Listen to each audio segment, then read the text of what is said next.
This week on Ignition, we're in for a bit of a treat. We're on the way to Mazda's US headquarters in Irvine, California, because they've agreed for some reason to loan us a third-gen RX-7. And not just any RX-7.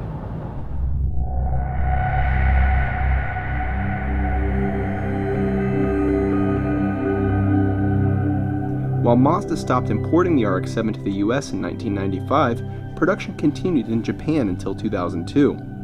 Throughout that time, the RX-7 received numerous improvements, gaining more power, enhanced aerodynamics, revised gearing, and so on. But as production came to a close, Mazda decided that the RX-7 should go out with a bang. So the last 1,500 cars down the assembly line received special upgrades and a new name. They were called Spirit R. Being that they were sold only in Japan, they were all right-hand drive. All except for one. Someone high up at Mazda wanted a Spirit R for the US, so the company took a left-hand drive model and retrofitted it with the Spirit R goodies. This then is the only left-hand drive Spirit R in the world. The first thing I had to do was put it on the scales. One of the things that makes this car so special is its weight. At 2,880 pounds, it's about as heavy as a Civic Si, but it has nearly 50-50 weight distribution.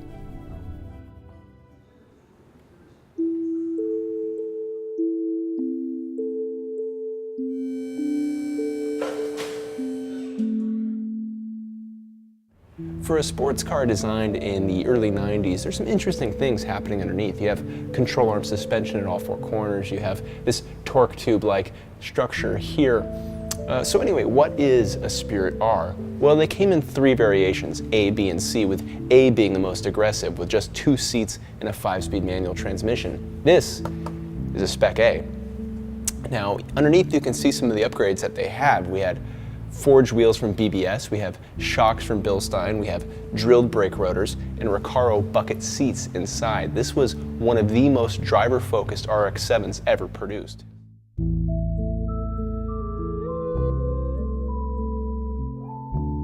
Now before we get driving, there are a couple cool things about the exterior of this car that I want to show you guys. And the first is just the side profile. I mean, the proportions of this car, it kind of has this sucked in look, which gives it this overall sense of lightweight.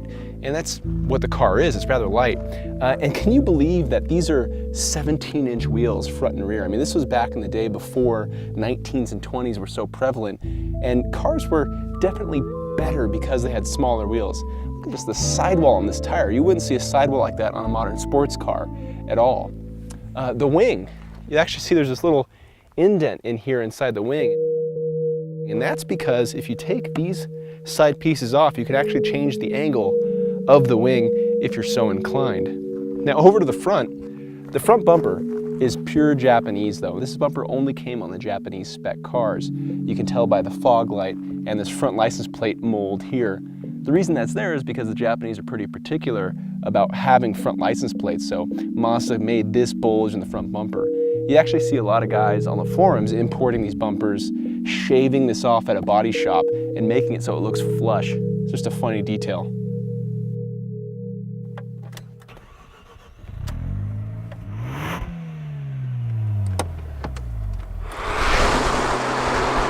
So with the RX-7, you have to talk about the engine. It is, of course, a rotary with the sort of unique sound and 8,000 RPM redline. It also has 2 turbochargers, and they're arranged sequentially.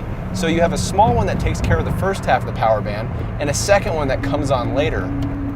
It's kind of a complex solution, but it certainly makes for an interesting driving experience because you have decent surge up into about 4,000, 4,500 RPM, and there's a noticeable lull in the acceleration, and then the second turbo comes in and things get going much faster.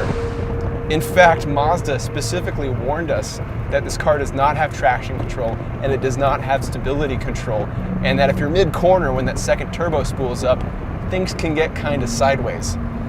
We're not going to try that though, of course, this being the only car of its kind in the world. But back to that engine. It makes only around 280 horsepower, and in today's world, that's not much. I mean, even a Mazda Speed 3 makes nearly that much.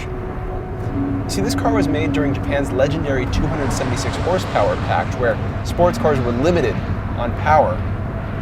And I think that actually benefited these cars. Because when you limit horsepower, you have to make the cars better in different ways. You have to make the suspension sharper. You have to make the ride more immediate, the inputs sharper. You have to make the car lighter. You can't rely on horsepower as a crutch.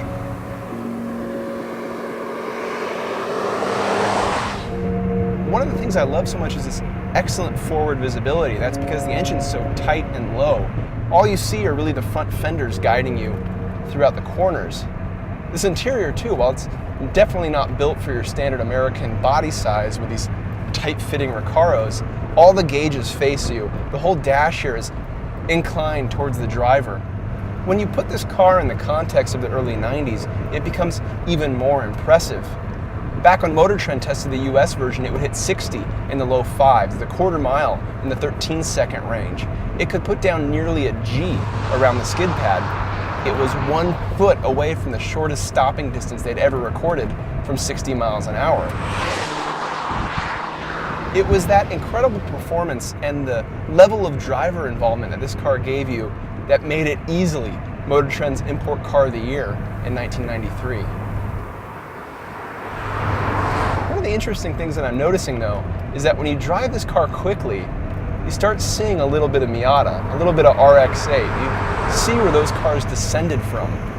You get the sense that the engineers that built those cars drove this one.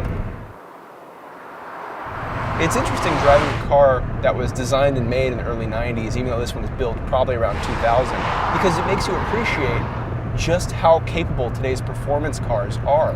This thing feels fast pretty much all the time, even when you're driving to the grocery store or at the speed limit on the freeway. It's constantly engaging, constantly involving, even at lower speeds.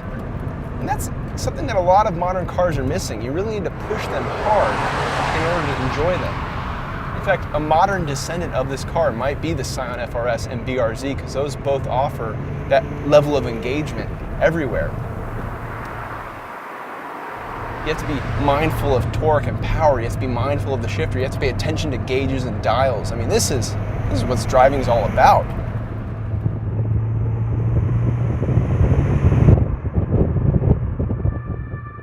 You know, it's almost a wonder that this car was built, as it's so focused on driving fun and little else. The RX-7 was only on sale in the US for 3 years, defeated by a high price, shrinking yen to dollar ratio, and let's say, somewhat challenged reliability issues.